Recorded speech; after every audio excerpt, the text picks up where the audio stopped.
El Señor esté con ustedes. Proclamación del Santo Evangelio de nuestro Señor Jesucristo según San Lucas. Gloria a ti, Señor.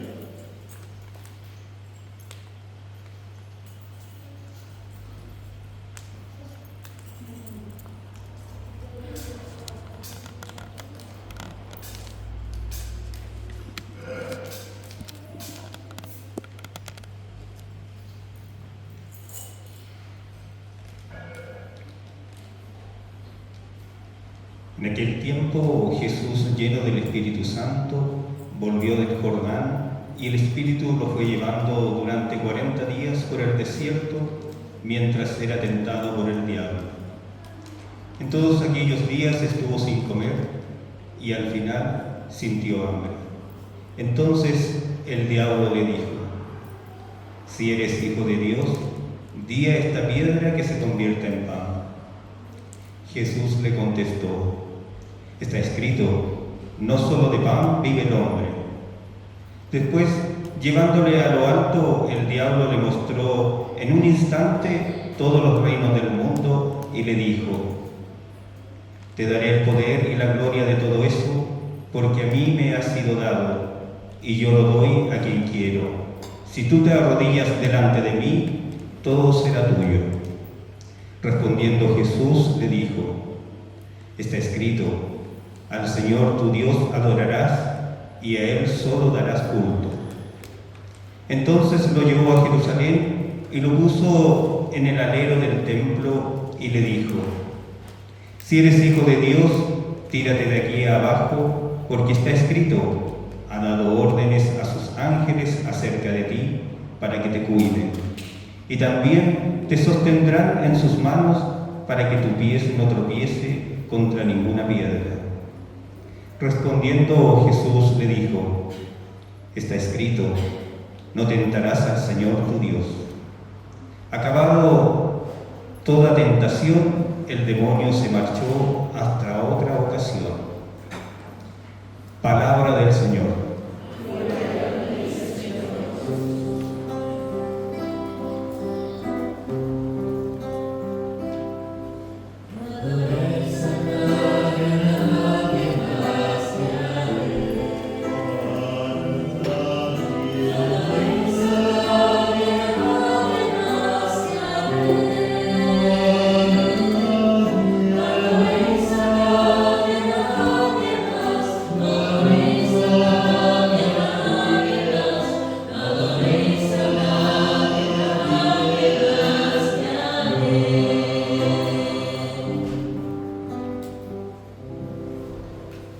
Ave María Purísima.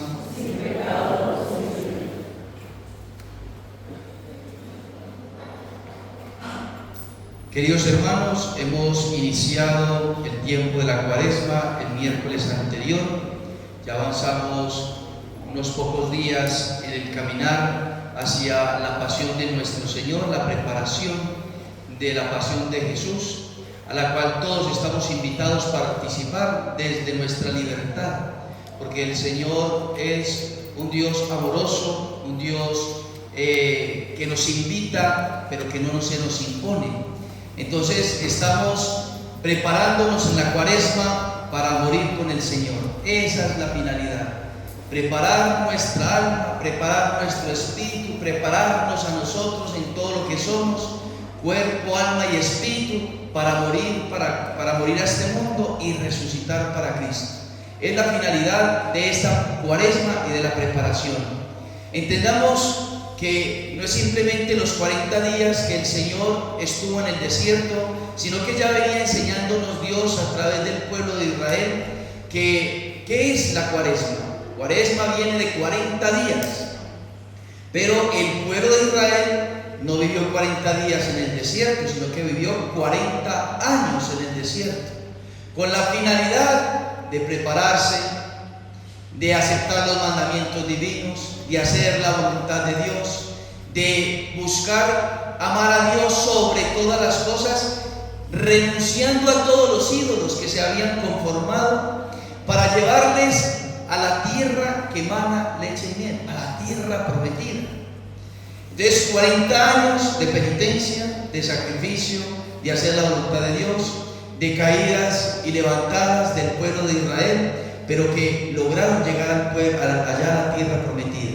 Pero también tenemos al profeta Elías, que antes de recibir las palabras así de Dios, la fuerza de Dios, el Espíritu de Dios, se preparó durante 40 días allá en el monte.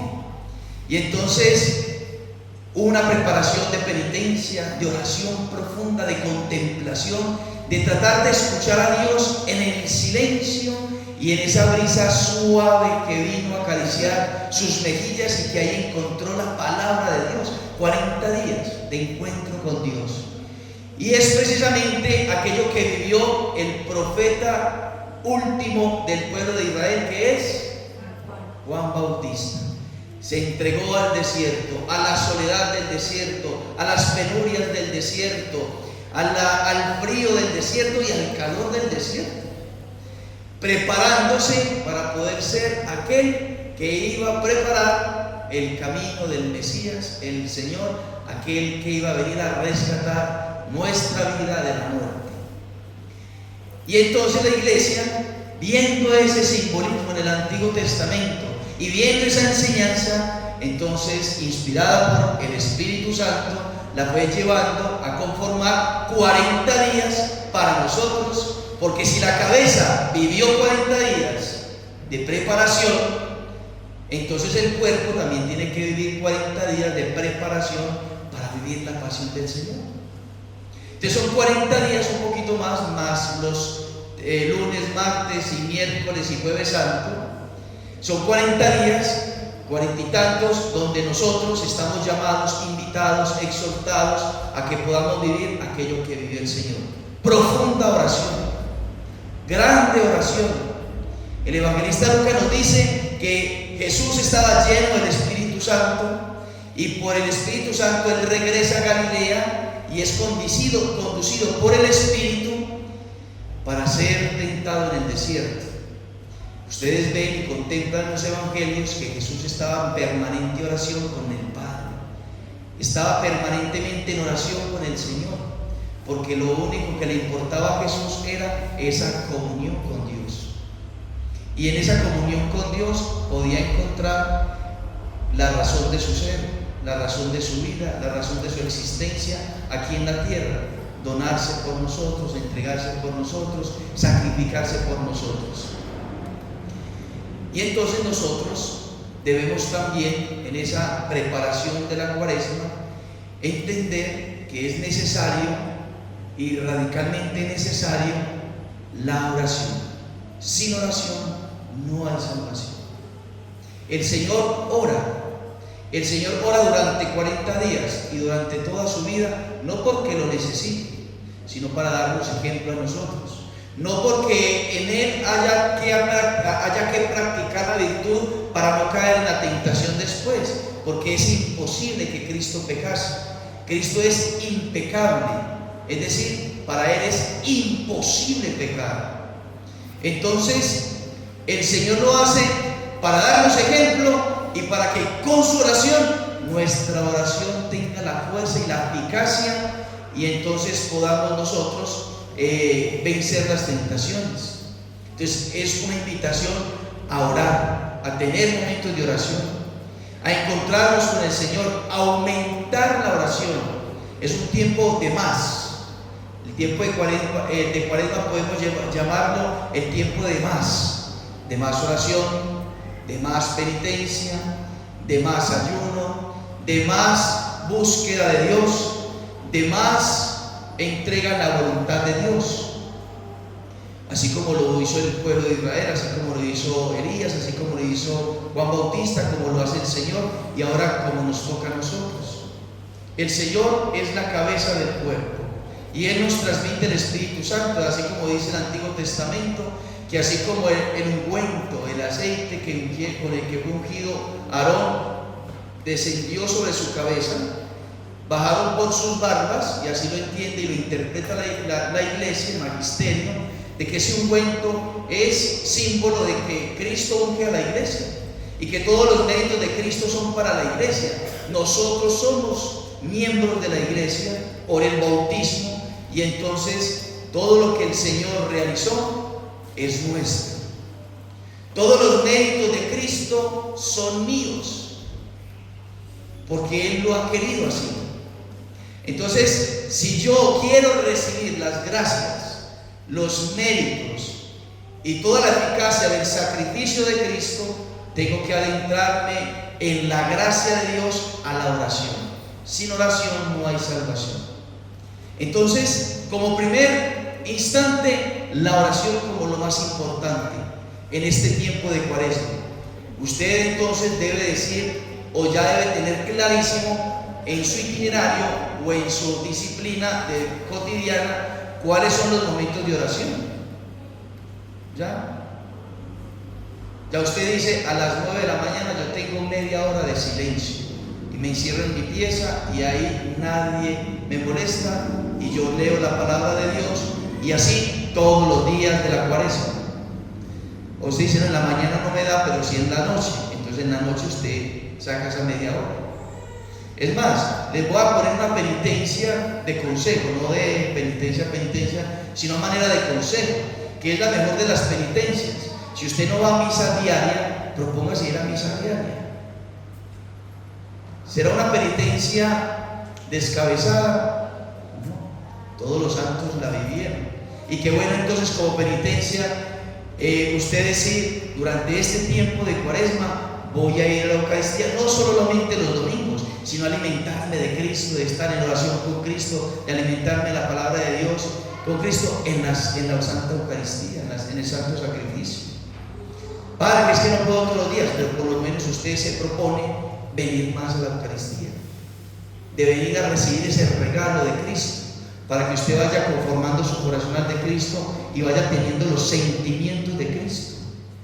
Porque esa es la finalidad, tener los sentimientos de Cristo. Sentir como Cristo, vivir como Cristo, amar como Cristo, pensar en lo que Cristo piensa y en amar en lo que Cristo ama. Entonces la oración es muy importante, el Santo Rosario por supuesto, etc. La oración. Pero entonces eso nos da pie para tocar las tentaciones en las cuales el Señor padece.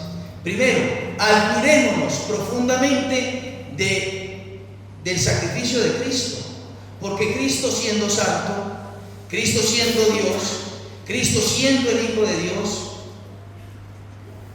no era necesario padecer tentaciones, pero lo hizo por nosotros, por amor a usted y por amor a mí. Ya eso nos debe causar una grande admiración por la persona de Cristo.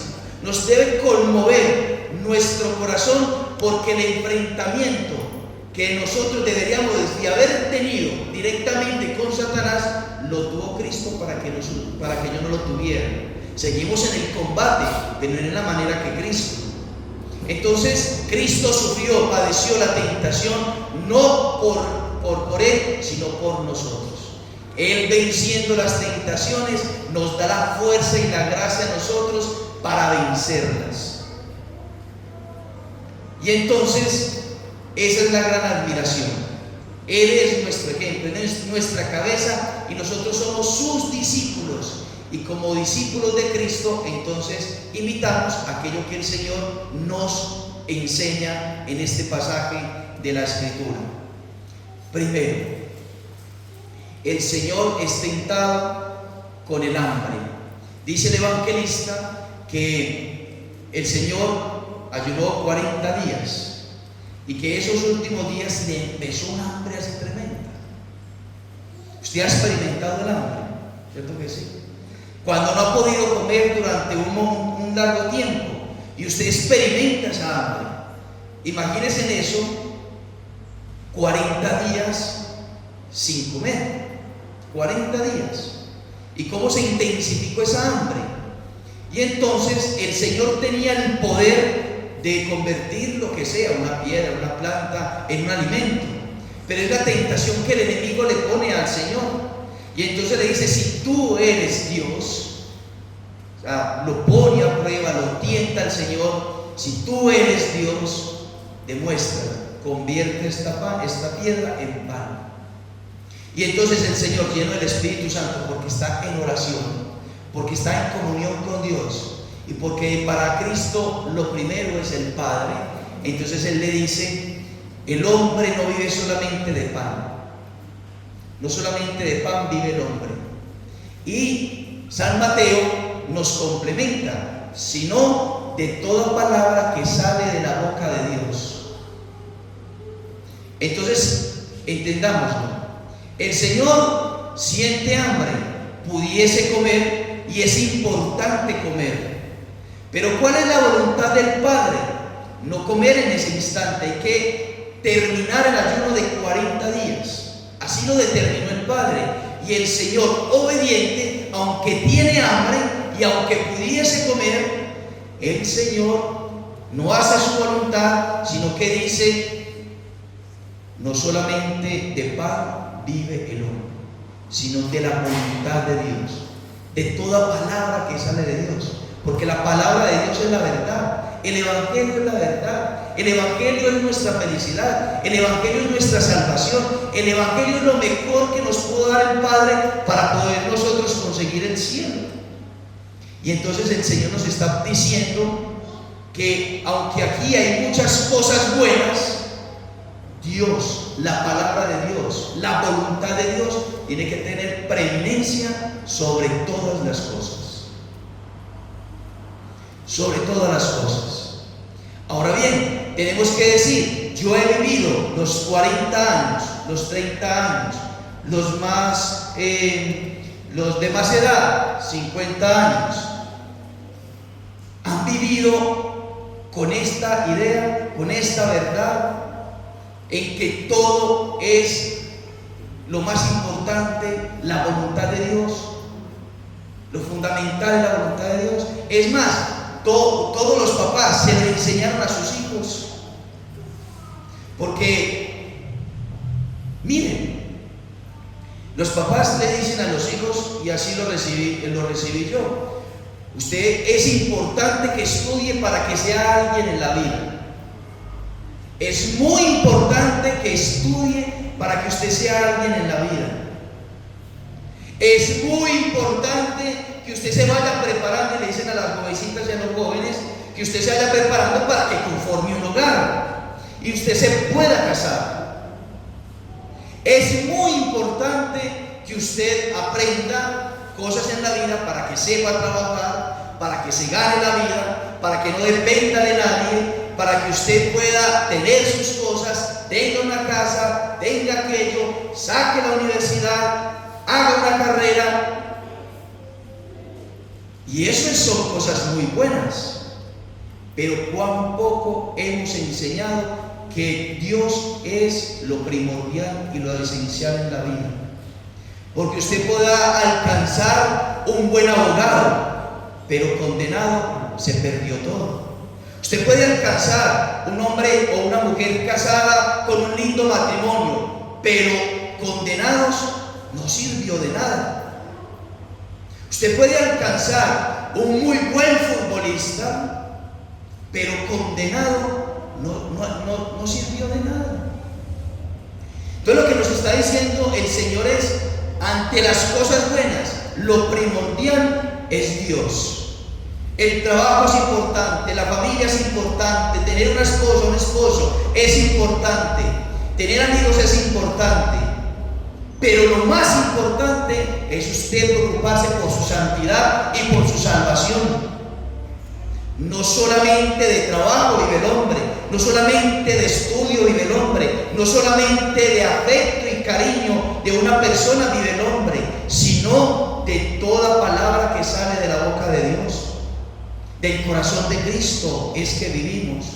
Él es nuestra alegría, Él es nuestro gozo. Y como dice el Salmo 72, versículo 25: si te tengo a ti, nada quiero. Si te tengo a ti, nada quiero, porque contigo lo tengo todo. Y el versículo 28 nos lo va a reforzar: tú eres mi felicidad, Señor. Tú eres mi felicidad. Porque claro, usted puede tener aquí consuelos, puede tener usted aquí alegrías, puede tener dulzura, digámoslo así. Las cosas buenas de este mundo son dulzuras, pero ¿qué son esas dulzuras ante ante la dulzura de Cristo.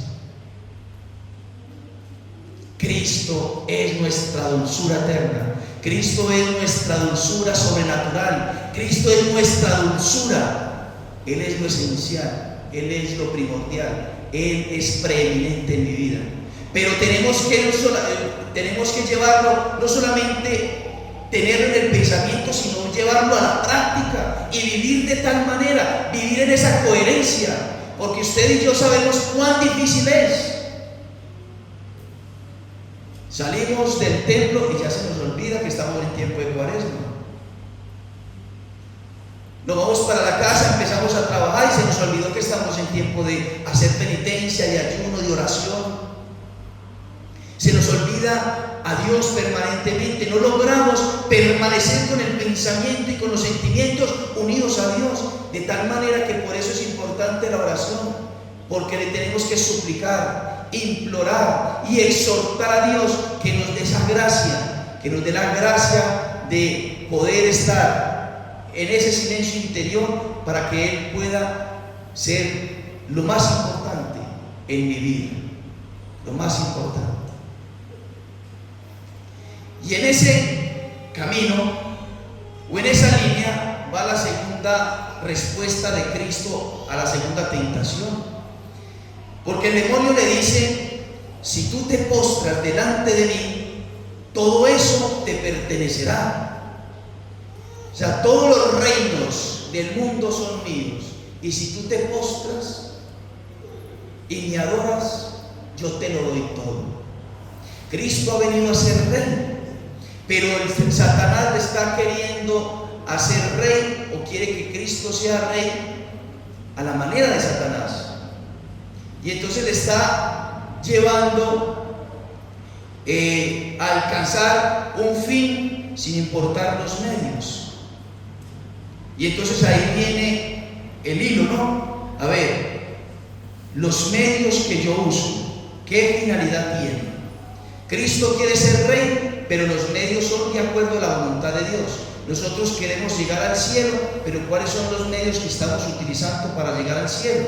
Y ahí es donde nosotros tenemos que analizar y tenemos que ver y discernir y hacer examen de conciencia, porque hay algo que el hombre de este mundo, el hombre contemporáneo, olvidó: hacer examen de conciencia. Y como no hacemos examen de conciencia, confundimos los fines con los medios, o los medios con los fines. Y en ese sentido de confusión nos perdemos el horizonte y terminamos buscando como finalidad aquello que es un medio como tal. Usted quiere ser rey, a como dé lugar, le dice Satanás. Usted tiene que ser famoso, usted tiene que ser vanidoso, usted tiene que ser soberbio, usted tiene que ser... Porque es la manera en que le adoran a Satanás. El mundo le adora a Satanás en la soberbia, en la impureza, en la infidelidad, en el engaño, en la violencia, en el robo, en todo. Es la manera en cómo se le adora a Satanás. Y Satanás lo propone, nos tienta de esa manera. Y el Señor sabiamente dice: adorarás al Señor tu Dios y a Él solo rendirás culto.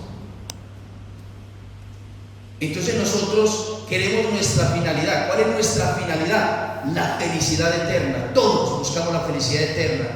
El que está en la droga, el que está en el alcohol, el que está en la pornografía, el que está en la impureza, el que está en cualquier esclavitud, está buscando ser feliz. Pero los medios que está usando no le van a llevar allá. Los únicos medios por los cuales nosotros alcanzamos esa felicidad eterna es solamente a Dios adorarás. Que tu vida sea un culto para el Señor, que la finalidad sea a Él, que le agrades a Él, que le busques a Él, que le ames a Él. Y así la tercera tentación.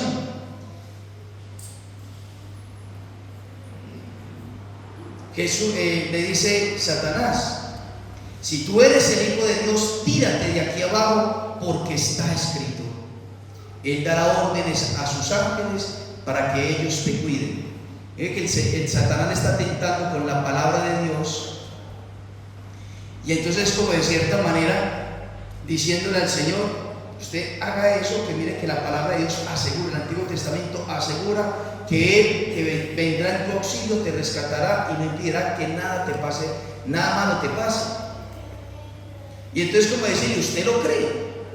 Porque es el Salmo 90 o 91 según la traducción. Digamos todo el Salmo y verá qué bonito es y que es palabra de Dios. Bueno, en paréntesis, muchas personas piensan que este Salmo tiene como un power, ¿no? Como un power. Y entonces muchos dejan las Sagradas Escrituras, la Biblia, ahí en este Salmo.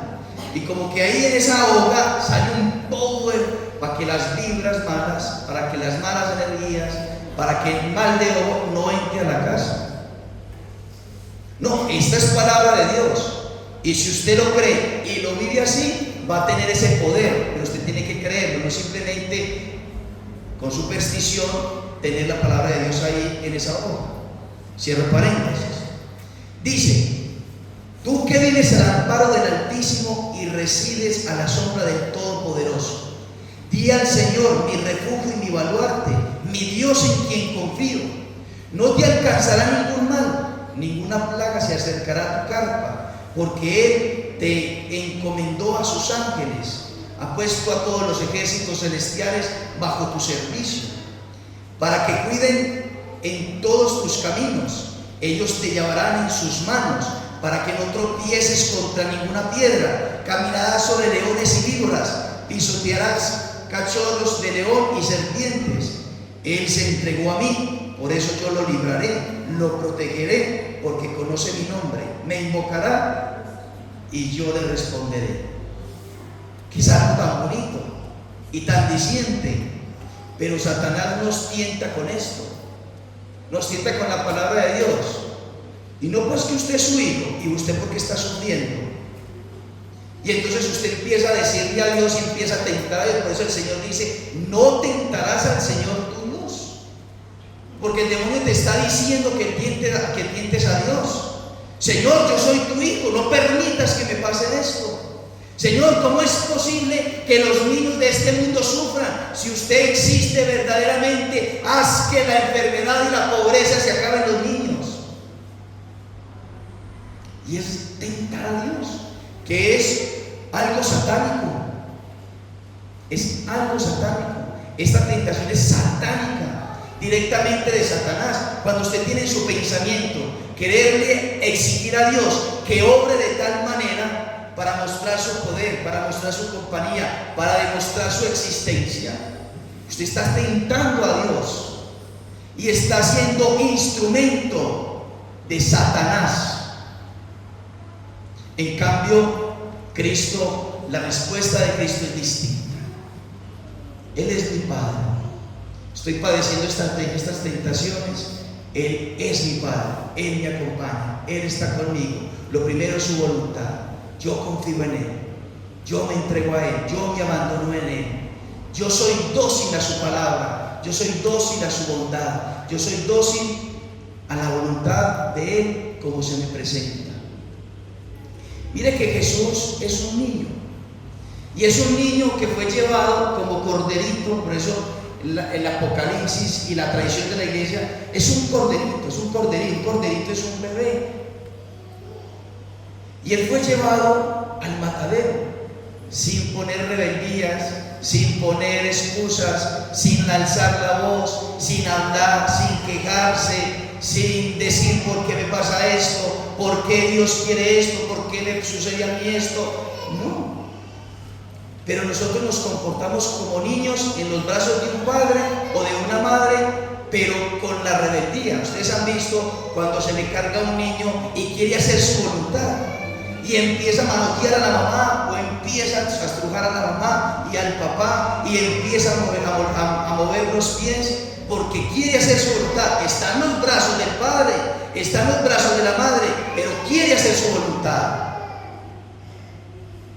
En cambio, Jesús va delicado, va suave, completamente adherido al plan de Dios, al plan divino, y Él confía en toda circunstancia y en todo momento en Dios. Y eso es lo que hoy la Iglesia y la liturgia nos exhorta para que vivamos. No nos rebelemos contra la sabiduría de Dios. No reneguemos con aquello que Dios nos permite vivir, porque es bondad de Dios, es sabiduría de Dios. Es simplemente que nosotros seamos humildes como Jesús y que hagamos decir allá aquello de San Juan capítulo 4 versículo 34: mi alimento es hacer la voluntad del Padre. Y más, la carta a los Hebreos va a afirmar Pablo de Jesús, que dice: he venido a hacer con placer, con gusto, la voluntad de mi Padre. Para eso he nacido, para hacer la voluntad de mi Padre. He nacido para sacrificarme haciendo la voluntad del Padre. Qué hermoso el ejemplo de Jesús. Cuánto nos ama Jesús, que por nosotros padeció y vivió estas tentaciones, para que hoy nosotros, armados de su fortaleza, llenos del Espíritu Santo, por supuesto, confesados, orantes, el rosario, la Eucaristía, penitentes en el ayuno, en la mortificación, podamos vencer las tentaciones y darle gloria a Dios para toda la eternidad, porque el premio de los que son fieles hasta el final es la eternidad. Pidámosle esta gracia a Nuestra Señora, la Virgen María, y que podamos introducirnos en ese misterio de Cristo, que como cabeza oró, ayunó e hizo penitencia, y nosotros entonces también, por amor a Él, lo podamos realizar. Que así sea.